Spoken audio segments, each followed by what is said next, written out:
Welcome back.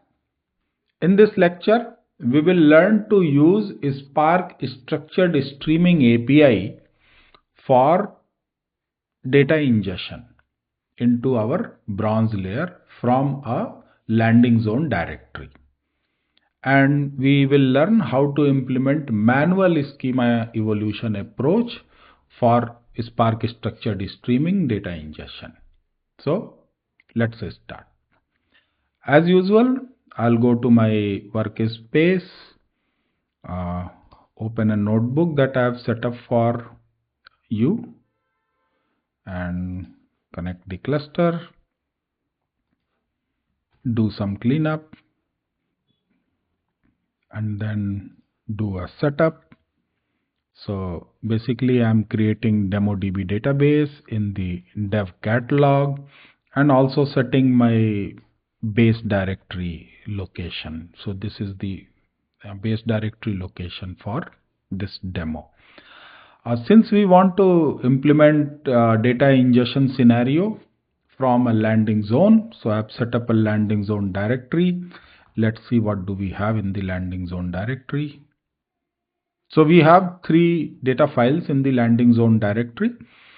We are assuming that these files are ingested by my ingestion tool and placed in the landing zone directory.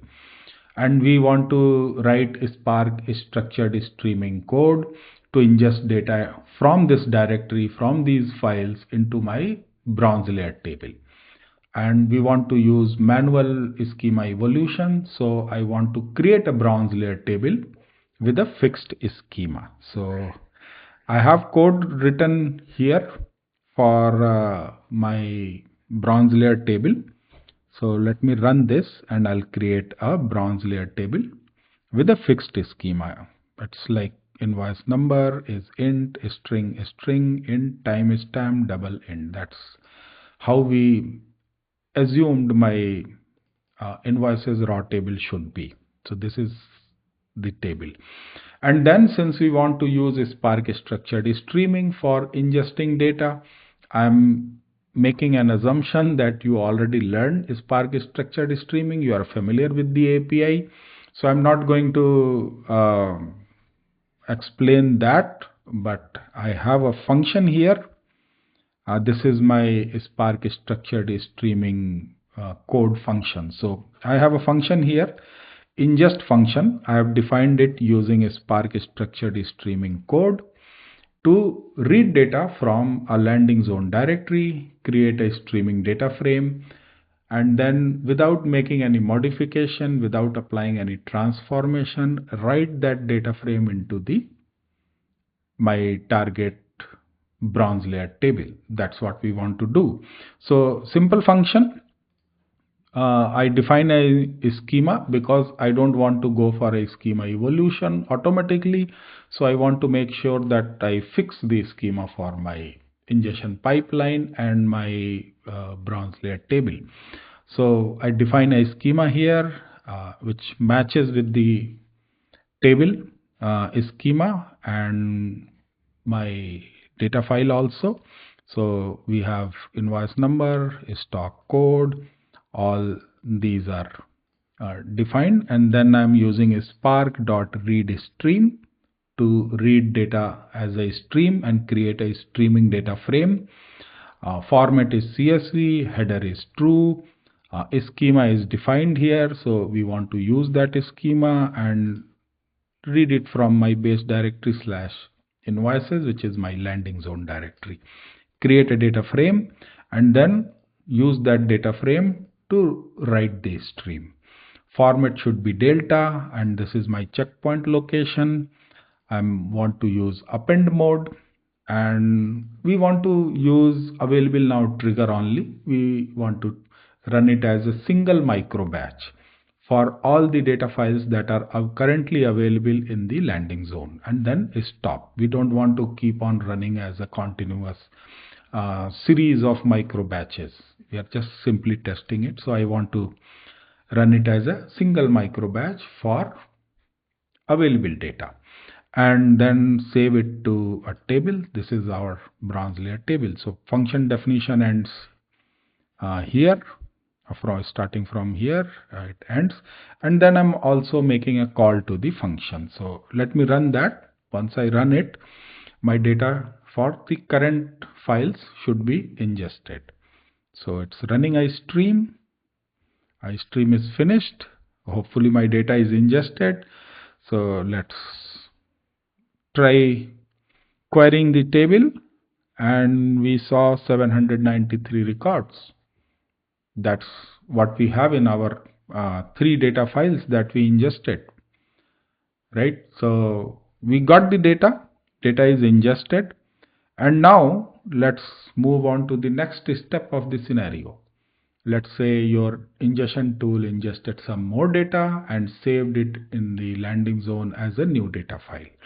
So to simulate that scenario, I'm copying this data file into the landing zone directory. True, so it should be copied there. Now what if I run my ingestion code once again? I mean, if I run this ingest function once again, what will happen? Your ingestion code will not break, but it will silently ignore the additional columns if we have some additional columns ingested into this new data file. So I purposefully designed this file with one additional column. So this data file comes with one new column, country column, one additional column which is not there. So if you have a requirement where you don't want to ingest new columns, ignore them without breaking your data ingestion pipeline, you don't have to make any changes. Keep on running your pipeline. Let new files bring new columns, but we keep on ignoring them.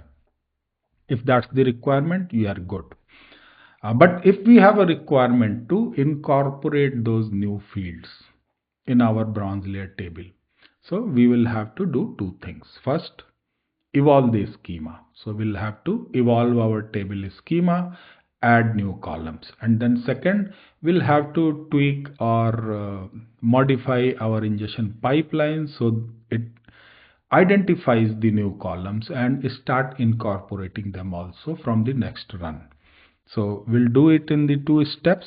The step 1 is to evolve your schema using alter table. It's a manual evolution. I'm adding one more column here. I've executed it, so it worked. And then same code, actually I copied it, but we are making a modification in this code to incorporate the additional field. And the only change is here. I added country string at the end because that's the additional column coming in, and rest all remains the same. We still use the same read stream format, CSV, header true, schema, we pass the modified schema, read it from the landing zone, all here remains the same. The only thing is we want to include country column also, so we modify our schema to include the country column. And if you want, you can run it again. It will start a new stream, 1 micro batch of the stream, ingest new files only, because we know that Spark streaming by default is incremental processing, right? It will process only new files. So we ingest new files, and after that, if you want, let's check the table, and we have 1047 records, and that's as per my expectation. So we ingested new records as well. That's all for this lecture. So in this lecture, we learned how you can use Spark structured streaming to ingest data from a landing zone and bring it into your bronze layer tables, and how you can implement manual schema evolution with Spark structured streaming. So that's all. See you in the next lecture. Keep learning and keep growing.